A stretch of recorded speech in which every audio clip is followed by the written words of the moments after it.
Coming up in today's episode, we're attacking the very current topic.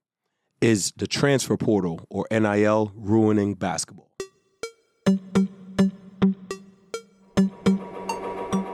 Welcome to the Grit Hoops Podcast, powered by Grit Basketball, where passion meets performance. This is the show for players, coaches, and parents who are committed to real development, elite skills, and the mindset it takes to win. We break down the game, cut through the myths, and give you the tools to maximize potential on and off the court. If you're ready to put in the work and take your game to the next level, let's get to it.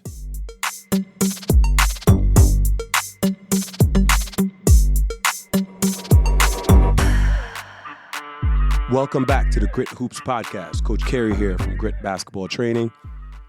Today we're going to dive in and attack this topic of the transfer portal and NIL and how it impacts college, high school, youth basketball.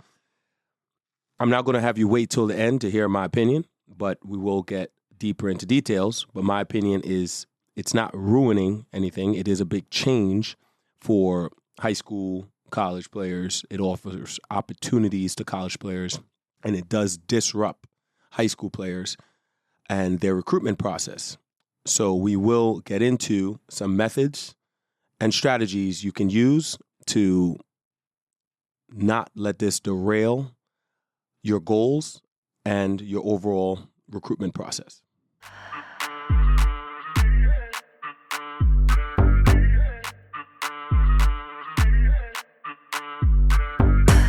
When discussing the topic, is the transfer portal and NIL ruining basketball? Obviously, just like anything in life, it's neither good or bad. Some of the pros are it gives opportunities to collegiate players that are performing at a high level to get monetary advantages, monetary opportunities. It allows players to move around and play in systems, and for coaches that allow them to maybe flourish more, allow them to be more themselves, and they fit better.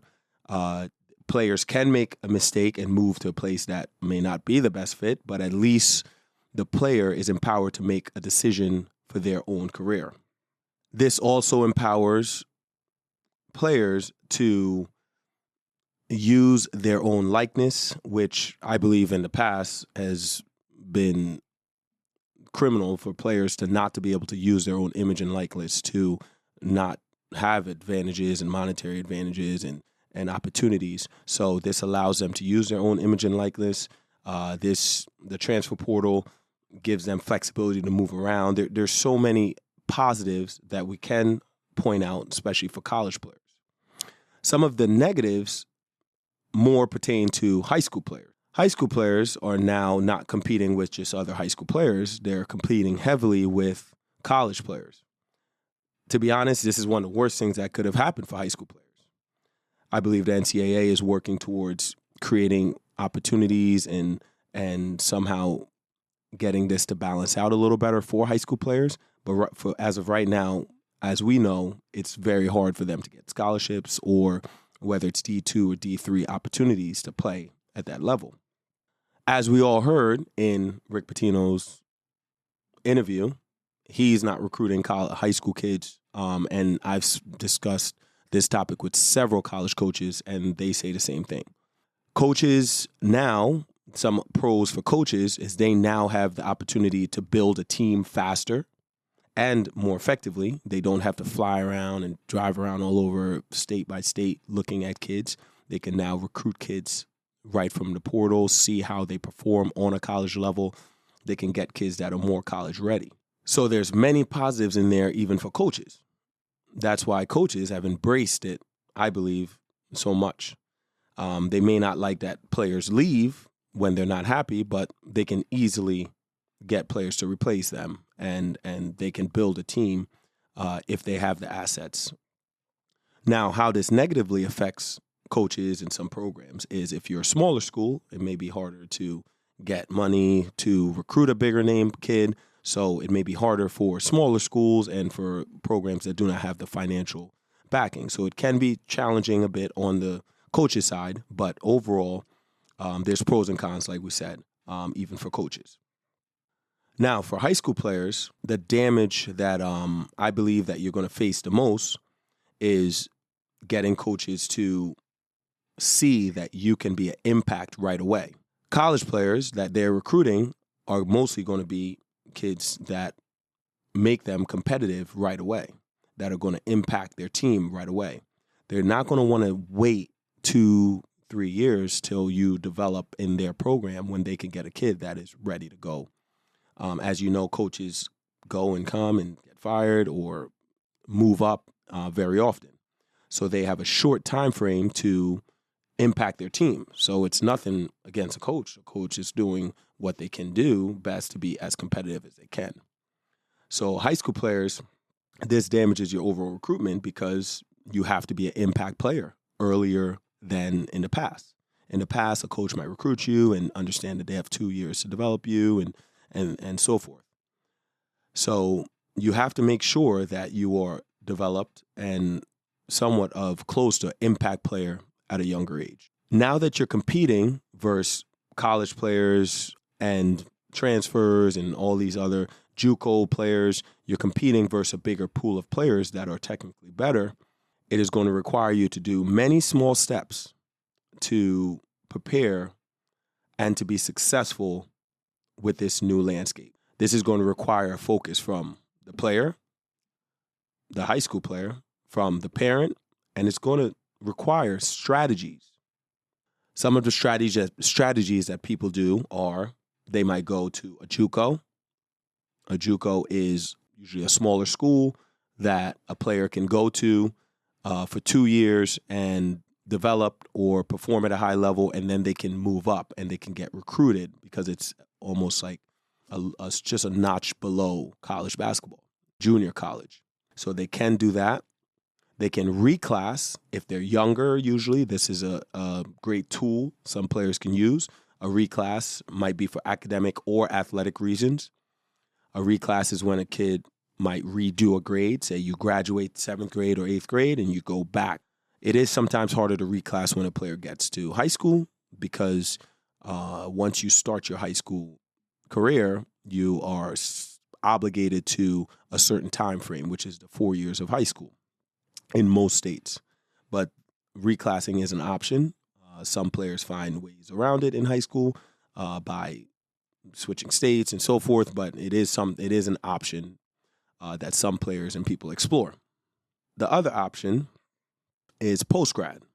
A post-grad is for parents and players and coaches that are maybe still learning some of these concepts, or a post-grad is when a player graduates high school, they go back for additional year at a school like a Blair Academy if they're good enough for that level, or there's many other schools around the country that takes post-grads. So they do an additional year of high school. High-level post-grads and most post-grads will have a few more eyes on their program because the college coaches know that they have older and more mature and usually higher-level players. Obviously, not one situation or one opportunity is better. They all are just opportunities for players to possibly take advantage of and can maybe give you an edge to reach a goal that you're pursuing.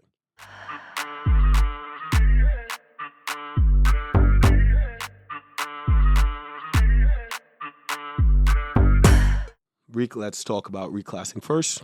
Reclassing is recommended probably for a player that is either behind academically or athletically. It usually should be done at a younger age. If you see your son or daughter is maybe not maturing physically, or they need extra time to develop their skills. Maybe they're a bigger kid and they don't have any guard skills because they've been put in a post their whole youth career, right? 5th grade, they've been bigger than everyone, so they were put in a post and they reach 8th grade and they still have very minimal skills. So maybe buying an extra year at that time may be helpful. This only helps if you train and get better. I see a lot of people, they reclass and they do some of these steps and they're not working in the background. So you must train, you must develop. It just doesn't make sense to do any of these steps and you're not working, especially reclassing. You must be training. You must utilize that extra time that you've bought. Make sure that the kid is getting better and maturing and becoming the player they need to be by the time maybe they enter high school or so forth. The post-grad option can be great for many players, especially if you're close to being a collegiate player, or if you're a D3 player and you're close to being a D1 player. If your son or daughter is pretty talented and you think they just need the right coach to help direct their recruitment and the right program to help put them on a platform to maybe get some more exposure, a prep school may be a great option. Remember, you're only going there for a few months because, say, you go in September, basketball season's November, you're playing, and then the process is done, right? You're at that point, you're playing, and you see what you get out of it. The benefits of that is it gives you an additional year AAU. One of our players from years ago that we trained, Tucker Richardson, did a post-grad. Tucker went to Blair. He had, I believe, one offer coming out of high school. He took an early commitment, so he committed to Colgate pretty early. And then he went to Blair. I believe that extra time helped him develop. He continued training. He's a really hard worker. Still always amazes me how his development went. He really, you're talking about a kid that couldn't shoot within a year and a half or a year, working on his shot, really developed and changed his whole shot. Now he's one of the best shooters on the professional level. By the time he was in high school, his shot started evolving. It just evolved over time. And obviously he just kept working, training about 5 days a week, if not 6 or 7 days a week, most weeks. I probably saw him more than I saw my own family. So a post-grad is a great option for players that are working extremely hard. Maybe you developed a little late. You're very close to being a Division I, Division II, Division III player, and you just need that extra year.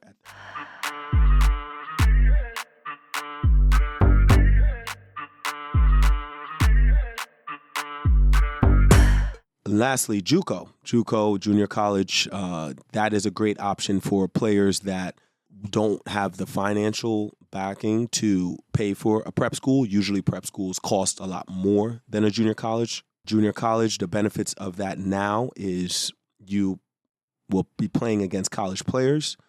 Another benefit is it does not make you lose a year of eligibility. As of right now, that rule is a new rule the NCAA put into place.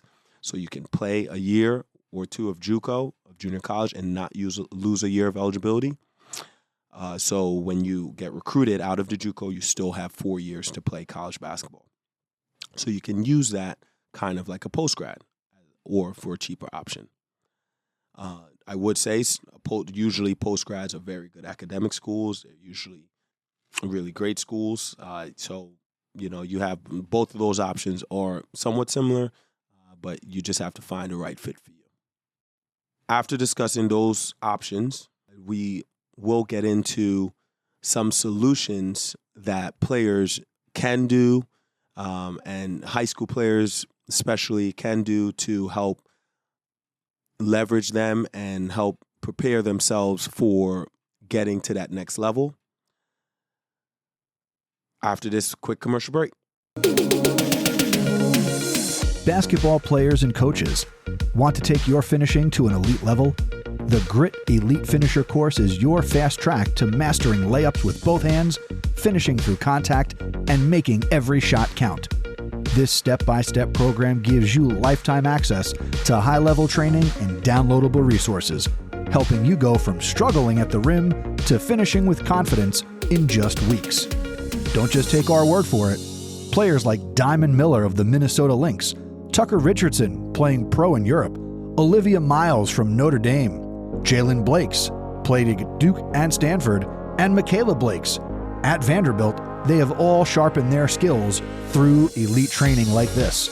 For just $2.99, you get everything you need to elevate your game. Ready to finish strong?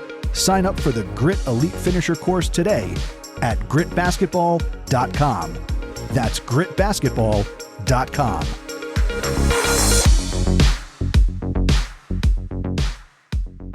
Now we're going to talk about some solutions for specifically high school players, College players with NIL and with transfer portal, I think it's a win-win for them. They get to move around. People don't like it, but they get to move if a situation isn't the best for them.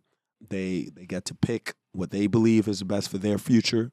Are they always going to pick right? No. There's players that sometimes pick a situation that may not be right. They have the flexibility to move and find something that's a good fit for them. Ultimately, college players, how this impacts you is you have to continue working on your game. As I've seen, some college programs do not have development strategies for all their players. If your college does have development strategy and people in place to help you with your development along your college journey, utilize those as much as possible, college players.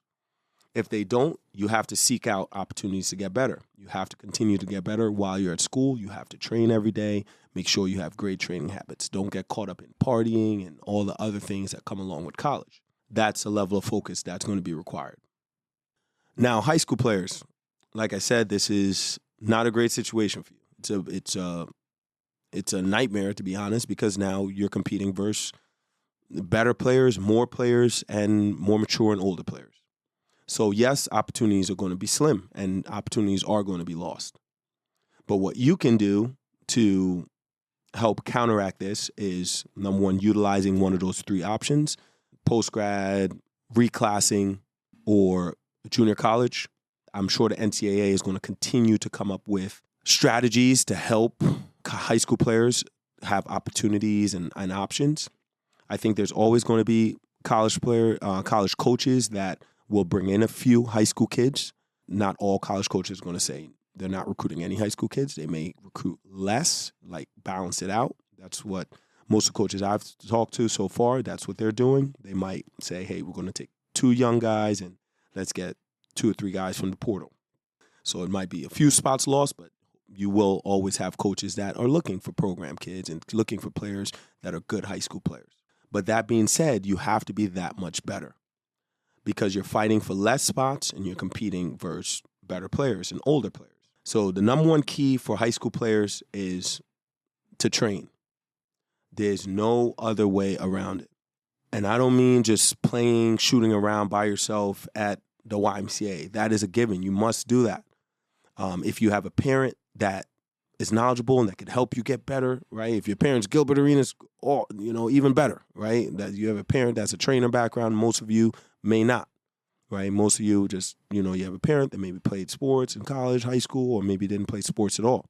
But your parent can probably help past you and help you along the way. Try to utilize and have your parents help you along that journey as a pastor, as things like that. On top of your parents, find someone that can really help you guide your development, such as a trainer, or if you have a really good high school or AAU coach. I recommend finding someone that can train with you on a consistent basis. Hopefully you're getting training from multiple people. I'm not one of those trainers that say you should learn from one person. Find a trainer that's with you, grinding on a regular basis in the gym, that knows your game and really helping you develop new things. Try to find these tools, and then also, as you have those things in place, make sure you're getting in the gym by yourself. You can't do it all by yourself when the stakes are this high and when it's this hard. I've seen players, I know, unfortunately, boys are a little more stubborn. I've noticed over the years, I'll just train myself. I tell you, the top guys and the top boys in the country, the top kids in the country are not doing it that way. Discuss with your parents. Always evaluate where you currently are. You have to be honest with yourself.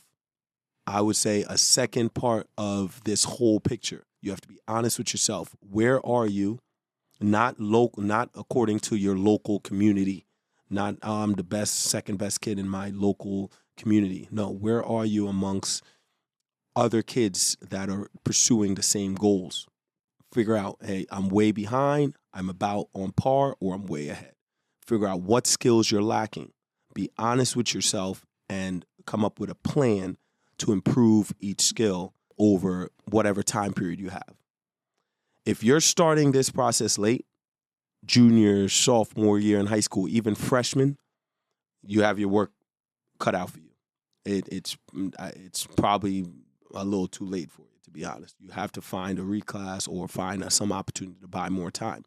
There's only so much growth you can do in a year or 6 months, right? But if you have 2-3 years, if your parents are starting this process early for you and helping you get better, they see you have a passion for the game and they're starting this for you in 5th grade, 6th grade, 7th grade, and you're getting training and development, that's a great scenario, because at the end of this, say, journey of middle school, and you training throughout middle school, by the time you get to high school, you will be a well-rounded, skilled player.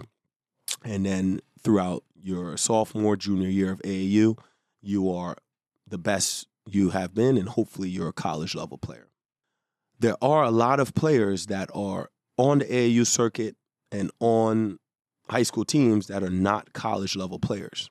And they might believe they are, or they are just uncertain of what that entails.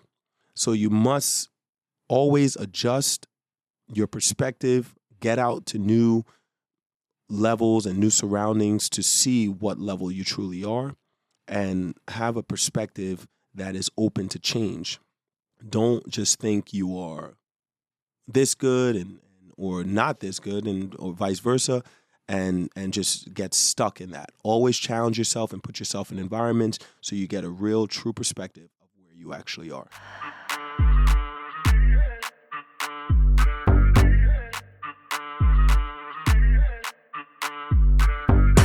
Last piece to this is find a coach that believes in you, that hopefully does skill-based practices. And you guys know we preach a lot about skill-based practices. Those are practices that you believe you're getting better and they're based in skill development.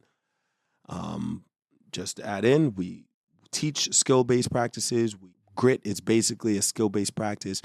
We don't just do dribbling on cones and just say cone work, like to call it. You want to have a style of training that covers everything. So developing your skills, your coordination, developing your IQ, how you read the game, developing your shooting, your ball handling, your finishing, your footwork, well-rounded approach towards your development. Yes, you're going to have strengths and weaknesses, but you want to develop as many of your all-around skills of the game as possible. Put yourself in environments where they're skill-based. Find a coach that believes in you and that puts you in opportunities within live play to grow and to get better.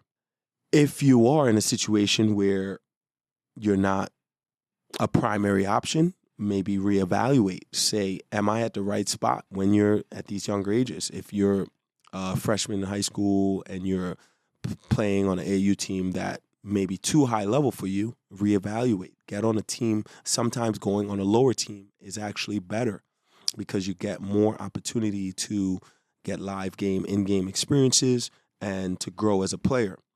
If you're really good and you're playing on a team where you have to carry the team and you have to do a lot at younger ages, I believe there's a lot of benefit to that.